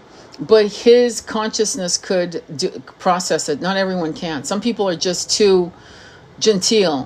They have been, in my opinion, they've had too many incarnations in the Western world. Do you understand what I'm saying? So that they're not going to be able to handle it. Does that make sense? I hope it makes sense.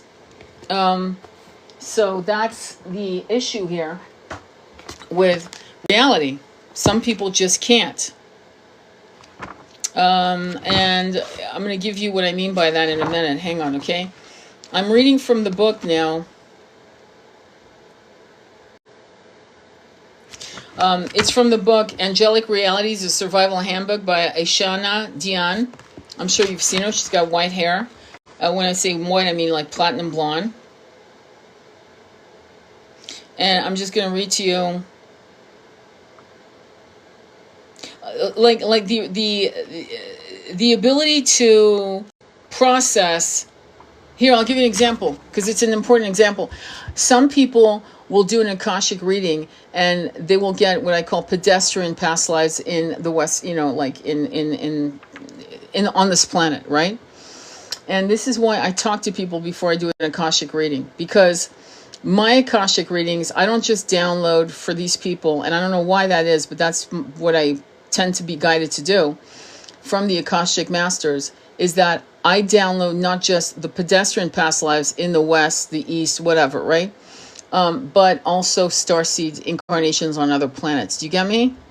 And so I do a pre-call to make sure the person's like going to be okay with that, because if they're not okay, I'm not doing a reading. I have to be allowed to download, to deliver what has been given to me by the Akashic Masters. And I can't lie, and I can't lie by omission. I have to present everything that was given to me to present to them. And if they're not ready for that kind of, I'm not their person. They better go just, Maria Antoinette was my best friend and I was Cleopatra. They better go to someone like that, because that's not me. Does that make sense?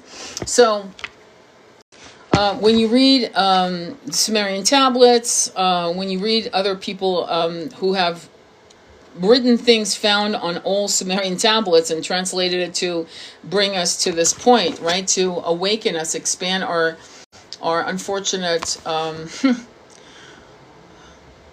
ignorance for so many centuries of our true reality of who we really are.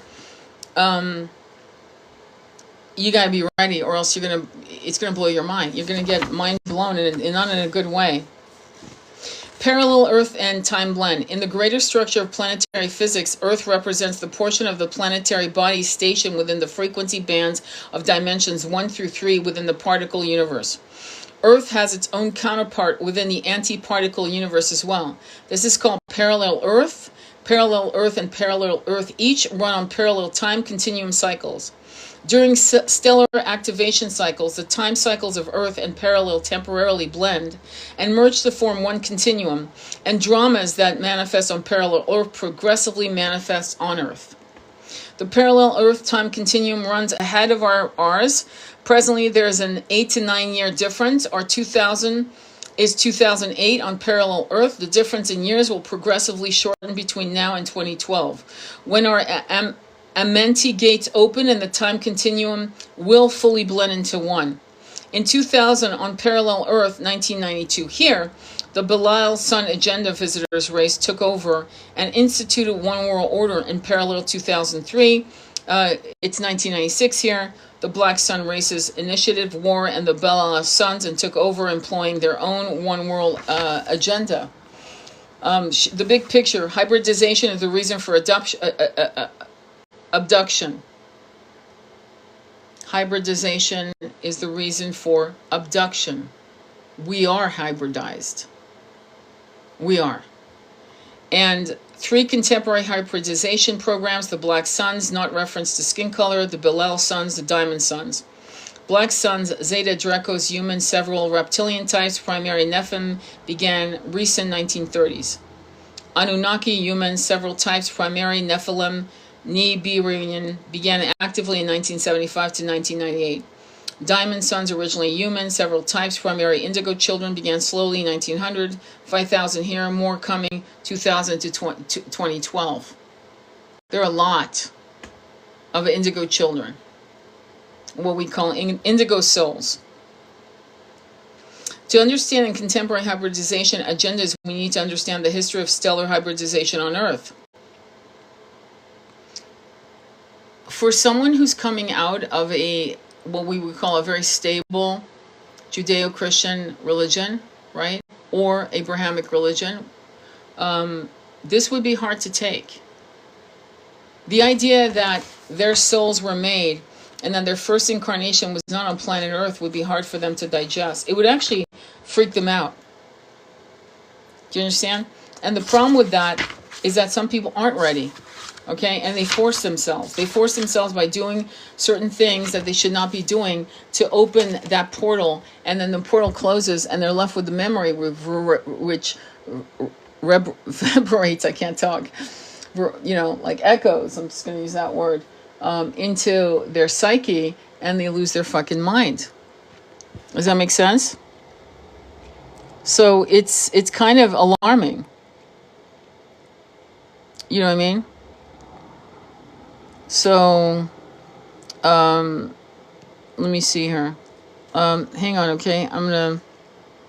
Thank you, Red. Let me make you a moderator. Okay, I've just made you a moderator, Mama Yeti. Thank you for saying that. Let me see. I'm thinking that many of you don't realize how amazing you are. This is not to kiss your ass. It's to say you don't know how amazing you are, that you actually can handle and listen to people like this, right? And you're digesting this information with ease. But you have to understand that this is not the norm. We are very much way advanced. And we're finally in a safe place where we can continue our spiritual growth in the material world. And this is why I was reading a lot about the Cathars, and I'm still privately reading it to myself, about the Cathars, what happened to them, why they were slaughtered by the Pope, and so on and so forth. What happened? Why? Because they were exploring the nature of reality in a world that was, they were just now coming out of the Dark Ages. It was about to happen, the Renaissance. And they never got to see it. The Renaissance. They were slaughtered before the Renaissance kicked in. And why was it so important to slaughter them? What was the fear? What harm did they do? None. And I read that what they said about the Cathars was they were very kind, very humble, very, very humble, very gentle people. They were vegetarians, by the way. Very gentle people. So why slaughter women, men, and children? Why? Why?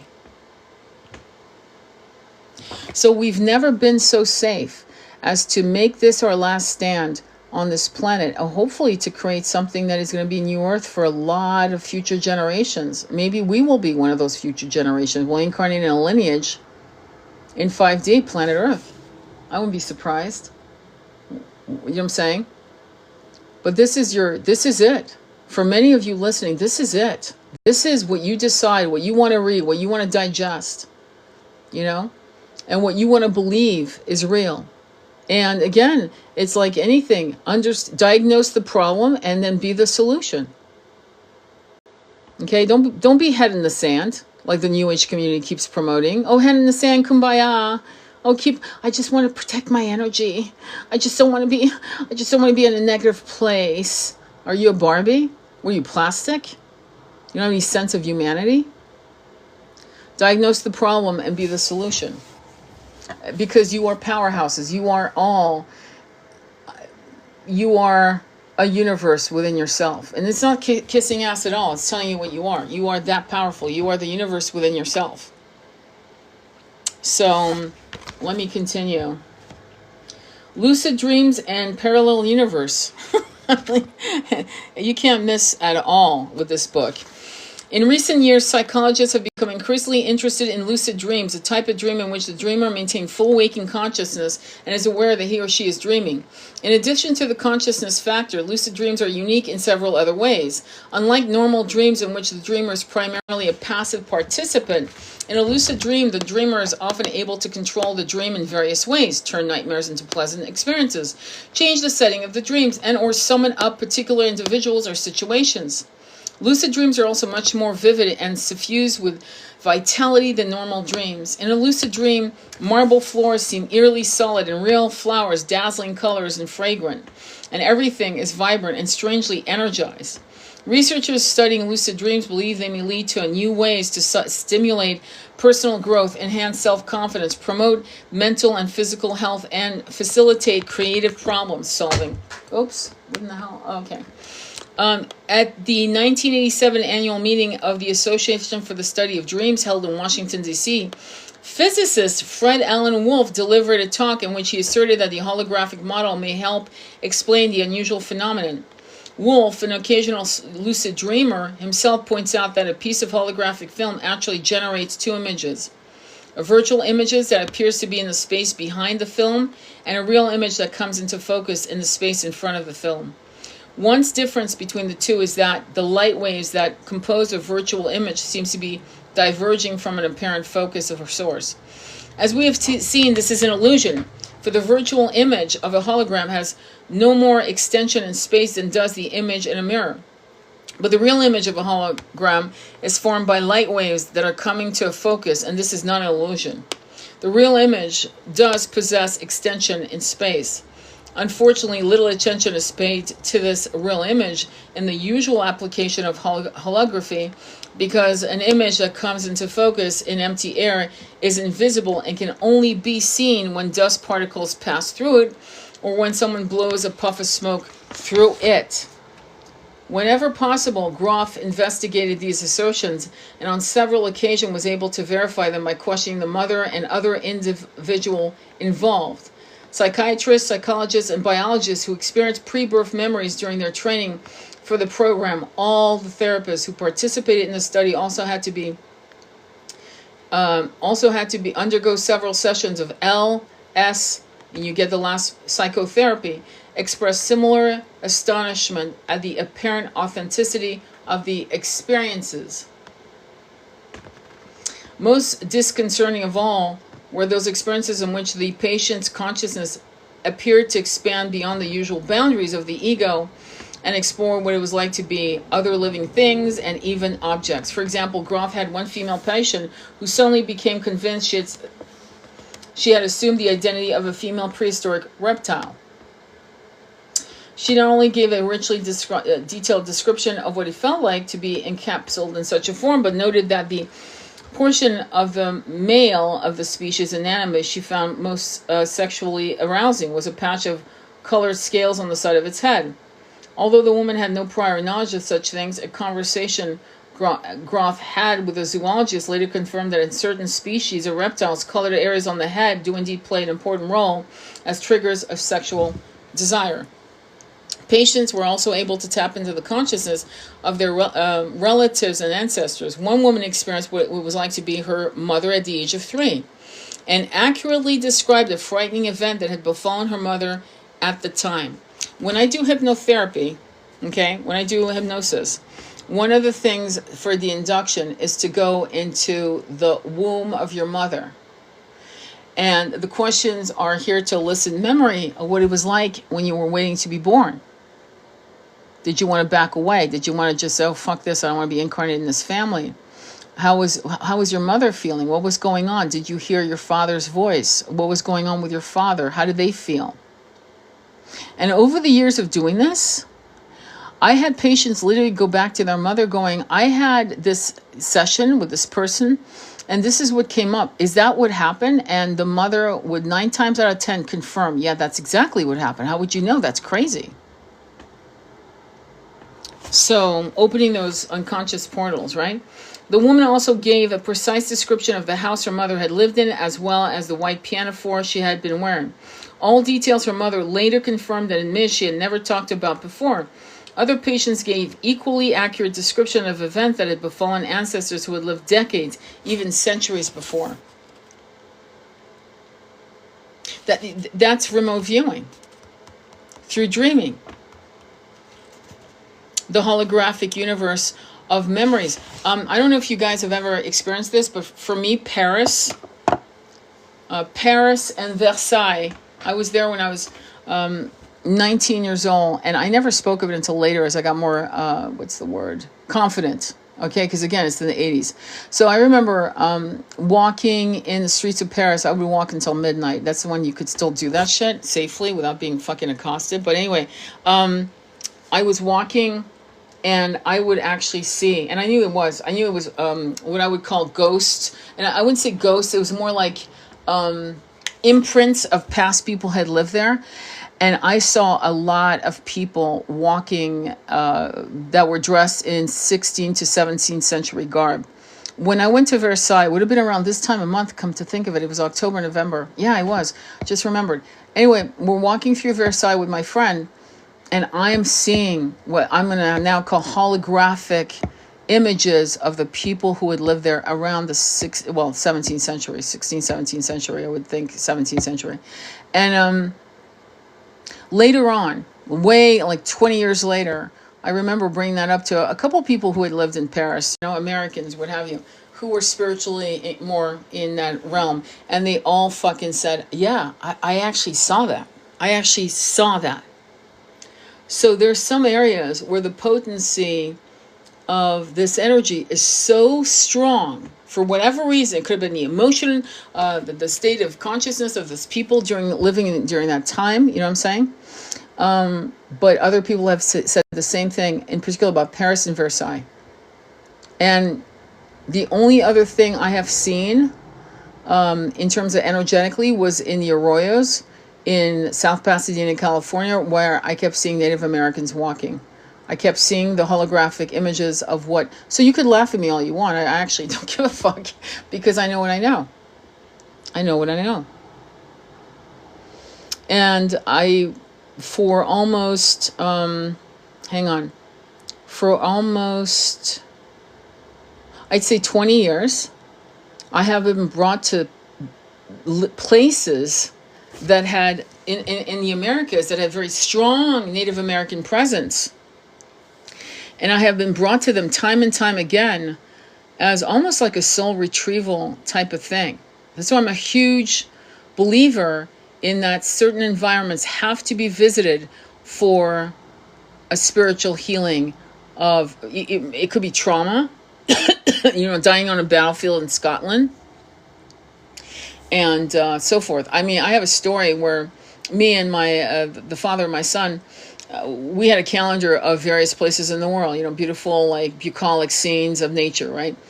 And one day we were looking, I was turning the page to the next month, and there was a field. And we both looked at it, and we looked at each other and go, something, like we've been here. Like we both knew, we've been here. We looked at the little inscription, right, at the bottom of the photo, and it said that the battle of, I don't know what, I don't remember the name of the battle, but there was a massive battle in Scotland, and that many had perished on that battlefield. And we were like, oh, and we both got chills. We were like, oh yeah, we've been there. We've been there. So it's easy to laugh and to be spiritually inept. That's what I call people like that now, because again, gloves off, don't care, don't want to be politically correct, don't want to fucking take care of your, your little emotions.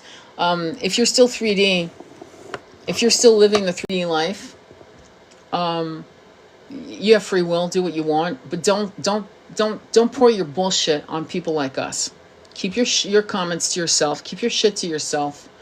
We don't want to hear it. We don't care. We actually don't. We're not crazy. You're crazy. You're actually crazy in a crazy world that actually has taught you like a little dog, so you can get your little cookie once a week, to play small and to be afraid of what you can't understand and control. And you don't know how to control it because you have no fucking clue what it is. You don't even want to know what it is because ultimately it frightens the shit out of you. That's exactly why you don't want to explore the metaphysical.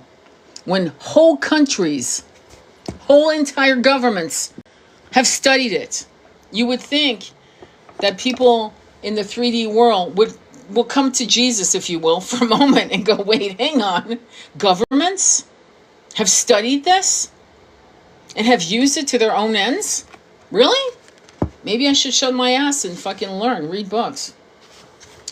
I'm brutal today. I'm brutal because I should be brutal. This is insane. This is absolutely insane that we've allowed people of that level to make us feel like we're crazy, like there's something wrong with us. That's some balls, don't you think?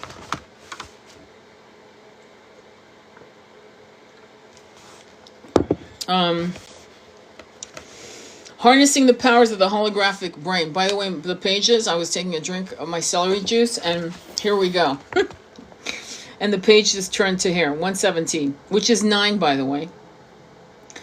Throughout this chapter, 2 broad messages come through loud and clear. According to the holographic model, the mind-body ultimately cannot distinguish the difference between the neural holograms the brain uses to experience reality and the ones it conjures up while imagining reality. Both have dramatic effect on the human organism, an effect so powerful that it can modulate the immune system, duplicate or negate the effects of potent drugs, heal wounds with amazing rapidity, melt tumors, override our genetic programming, and reshape our living flesh in ways that almost defy belief. It's funny too, because I remember that my twin was a huge believer, a follower of Carlos Castaneda. And there was a character, her name was Gorda, which means fat, okay, in Spanish. Her name was Gorda, and Gorda was a fat old woman. She was old, she was ugly, and Don Juan was a shaman. And he took her under his wing to become his apprentice. And he would make her walk long, many miles. He would make her walk many miles. And when Carlos Castaneda came back to visit, he saw this brown-skinned, powerfully muscled woman standing in front of him. He didn't even know that was Gorda. She transformed into this beautiful, powerful Amazonian shamanic goddess, high priestess. And he couldn't believe the transformation, which was, it's funny, I'm glad I'm remembering that because it's giving me hope to get myself back into shape. But anyway, and he was blown away by her mind. And this goes back to Rudy Tanzi and Deepak Chopra's books, Super Brain and Super Genes, which are fantastic books. Anyway, and the way she literally did a 180. This was not the same woman at all. And so let's continue reading that, okay? This is massive in my opinion. Let's read that. This then is the first message that each of us possess the ability, at least at some level, to influence our health and control our physical form in ways that are nothing short of dazzling. We are all potential wonder workers, dormant yogis, and it is clear from the evidence presented in the preceding pages that it would behoove us both as individuals and as a species to devote a good deal more effort into exploring and harnessing these talents. Yeah. It's funny, in America, they heal illness, right? Because they let you get ill. In the rest of the world, they proactively prevent illness. The philosophy is so different. It's insane. The second message is that elements that go into the making of these neural holograms are many and subtle. They include the images upon which we meditate our hopes and fears, the attitudes of our doctors, and our unconscious prejudices, our individual and cultural beliefs, and our faith in things both spiritual and technological. More than just facts, these are important clues, signposts that point towards those things that we must become aware of and acquire mastery over, if we are to learn how to unleash and manipulate these talents. Thank you. There are no doubts. Other factors involved, other influences that shape and circumscribe those abilities. For one thing should now be obvious. In a holographic universe, a universe in which a slight change in attitude can mean the difference between life and death, in which things are so subtly interconnected that a dream can call forth the inexplicable appearance of a scarab beetle and the factors responsible for an illness that can also evoke a certain pattern in the lines and warps of the hand. We have reason to suspect that each effect has multitudinous causes. Each linkage is the starting point of a dozen more, for in the words of Walt Whitman, a vast multitudinous causes. Each linkage is the starting point of a dozen more, for in the words of Walt Whitman, a vast similitude interlocks all. Thought become matter. I thought I'd add that. A pocket full of miracles, a quote from St. Augustine, miracles happen not in opposition to nature, but in opposition to what we know of nature. Every year in September and May, a huge crowd gathers at the Duomo San Gennaro, the principal cathedral of Naples, to witness a miracle. The miracle involves a small vial containing a brown crusty substance alleged to be the blood of San Gennaro, or San Junius, who was beheaded by the Roman Emperor Diocletius in AD 365. According to legend, after the saint was martyred, a serving woman collected some of his blood as a relic. No one knows precisely what happened after that, save that the blood didn't turn up again until the end of the 13th century, when it was ensconced in a silvery reliquary in the cathedral. The miracle is that twice yearly, when the crowd shouts at the vial, the brown crusty substance changes into a bubbling bright red liquid. There's little doubt that the liquid is real blood. In 1902, a group of scientists from the University of Naples made a spectroscopic analysis of the liquid by passing a beam of light through it, verifying that it was indeed blood. Unfortunately, because the reliquary containing the blood is so old and fragile, the church will not allow it to be cracked open so that other tests can be done, so the phenomena has never been thoroughly studied. But there is evidence that the transformation is more than an ordinary event. Occasionally throughout history, the first written account of the public performance of the miracle dates back to 1389. When the vial is brought out, the blood refuses to liquefy. Although rare, there is considered a very bad omen by the citizens of Naples.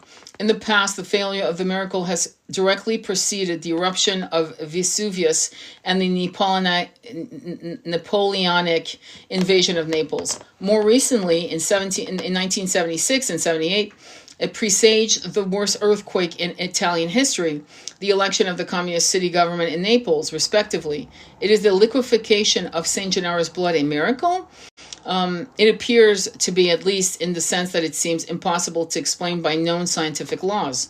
Known scientific laws. And scientific laws in our world relates and relies on 3D points of views, hence why it's problematic. Is the liquefaction caused by San Gennaro himself? My own feeling is that it's more likely cause is the intense devotion and belief, there you go, of the people witnessing the miracle. I say this because nearly all of the miracles performed by saints and wonder workers of the world's greatest religions have also been duplicated by psychics. This suggests that, as with stigmata, right, miracles are produced by forces lying deep in the human mind, forces that are latent in all of us. Herbert Thornton, the priest who wrote The Physical Phenomena of Mysticism, himself was aware of this similarity and was reluctant to attribute any miracle to a truly supernatural cause as opposed to a psychic or paranormal cause. Another piece of evidence supportive of this idea is that many stigmatis, including Padre Pio and Teresa Newman, were also renowned for their psychic abilities. So it's the collective consciousness agreeing that this will happen and then making it happen. One psychic ability that appears to play a role in miracles is psychokinesis, or PK. Since the miracle of San Gennaro involves a physical alteration of matter, PK is certainly likely suspect. Rogo believes PK is also responsible for some of the more dramatic aspects of stigmata. He feels that it is well within the normal biological capabilities of the body to cause small blood vessels under the skin to break and produce superficial bleeding, but only PK can account for the rapid appearance of large wounds. This is interesting because the mind is so amazing. This was a fictional book, so I gotta preface this. I forgot what it was called, but hang on. Audrey Rose. It was called Audrey Rose. It was written by an Italian author. It came out in the 1970s, and it was about a girl, okay, a little girl who died in a car accident, and she didn't die right away. That was the tragedy. She burned. Okay, it was the tragedy, and it's the story of a man, the father of that child, who actually, in some weird ass way, sees his daughter as a reincarnated. Like, he knows she's reincarnated, and she knows who she is. So he's acting like a weirdo, right? It's kind of creepy shit, because he's trying to get the family to realize that kid that they have, that's his daughter from that past life. And it's an incredible book. Again, it's called Audrey Rose. And she goes into hypnosis. And I think it's also a movie. I think you can see it as a movie, if I recall, but I read the book. And in that movie, which is based on fact, because when you put people through hypnotherapy or hypnosis, what happens is, in a past life, what happens is it can actually be dangerous if they are reliving the way they passed. Okay? It's not dying that's scary. It's them literally, physically reliving what happened. Okay? And in Audrey Rose, the movie, she starts reliving her being burned alive. And literally you see her skin blistering and peeling, because her mind does not understand that this is a past life, because she's a little girl. She is reliving it in every detail, which literally you see her skin peeling. And she dies. And I'm just going to get, spoiler alert, she dies, okay? Just because, for the sake of this conversation. And I remember going into a past life, which I did some self-harm in around 1810, okay? As a pregnant woman. And I strung myself up, just so you know. And I started reliving the choking, which, when you have a good therapist, you're going to be fine, right? It's okay. You're not gonna die. But what I'm saying to you is, you do relive it, and in a way, for me personally, it was cathartic. Believe it or not, whatever was needed to be released was released. And because the body doesn't know the difference. Do you get that? So what is the magical power of that truth? Well, the magical power of that truth is what you actually experience in your body, what you say to experience in your body will actually do. Like a little well-raised little puppy, it will do it for you. So if you feel like you can't do X, Y, and Z, it will agree. And if you feel like you can do X, Y, Z, it will agree. Whatever you think is real, it will agree. Which, I really needed this conversation for myself, to be honest with you. I'm starting to realize. Because the body is your servant. So if you believe that Alzheimer's is a natural aspect of aging, your brain will agree. And if you notice, like my grandmother was 94 when she died, her brain was as sharp as a fucking tack. Sharp as a tack. Nothing was wrong with her brain. Same with my mother. Sharp as a tack. until she went into a coma, if you will. Okay, but sharp as a tack till the last breath, basically, until she, like I said, she went into a coma.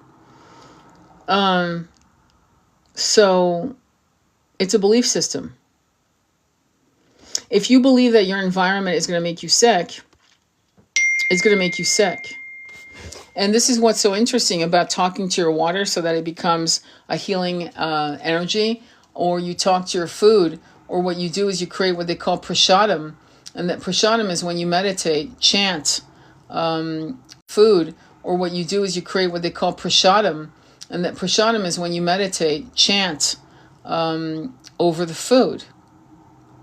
It's not good to cook when you're angry, if that makes sense.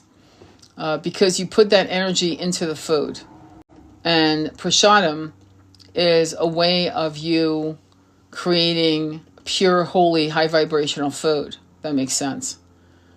All right. Anyway, I'm going to go. But the books I read from was The Holographic Universe by Michael Talbot and Angelic Realities, The Survival Handbook by Ashayana Dian.